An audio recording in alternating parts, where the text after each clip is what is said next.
Hello, everybody, and welcome to Read the Bible with me. I'm Stan, and today we're looking at chapter 142 of the book of Psalm. If you're new here, go ahead and click the subscribe button and turn on your notification bell. And if you're a Bible Club member, go ahead and like this video and leave a comment below. I'm grateful for all of you that support the ministry with that $10 a month. We could not send Bibles to persecuted Christians or even support missionaries in the mission field without your help. So I'm grateful for you. Everybody does their part, and so this is what God told us to do in this ministry, and that's what we're going to do. So chapter 142 is a maskil, which is a liturgical term, probably a liturgical term for a song of David, or of anybody in this case.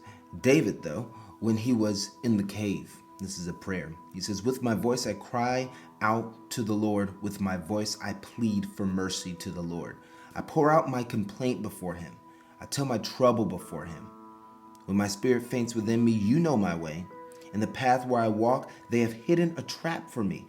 Look to the right and see. There is none who takes notice of me. No refuge remains to me. No one cares for my soul." So he gives his complaint to the Lord. And that's all right. Let me tell you something.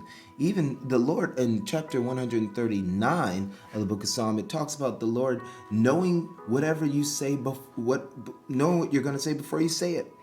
He knows your mind. He knows it. So might as well be honest with him. So he's like, hey, I'm going to be honest with the Lord and just tell him, hey, here's how I'm feeling. And he says, but, verse 5, I cry out to you, Lord. I say, you are my refuge. I'm not looking for refuge from men anymore or women. I'm looking for refuge from you.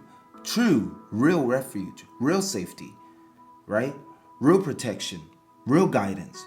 My portion in the land of the living. Attend to my cry, for I am brought very low. Deliver me from my persecutors, for they are too strong for me. It takes a humble person to say that their enemies are too strong.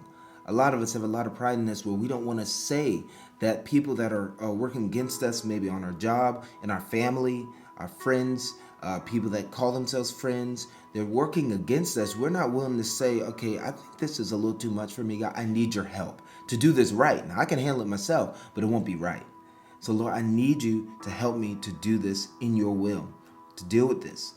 Bring me out of prison, that I may give thanks to your name. The righteous will surround me, for you will deal bountifully with me. I love that he always ends on a high note where he's like, you know what, Lord, because you're my refuge, after all this, I can see the light at the end of the tunnel, literally and physically, like literally he could probably see the light out of the cave, but he's more so thinking there's something more for me. God has more. God is at the end of that cave. It's not just the sunlight, but it's God's light. He says, the righteous will surround me, for you will deal bountifully with me. He holds on to the promises of God. And I'm telling you to do the same today, all right? God bless you. Thank you for reading chapter 142 of the book of Psalms. Peace.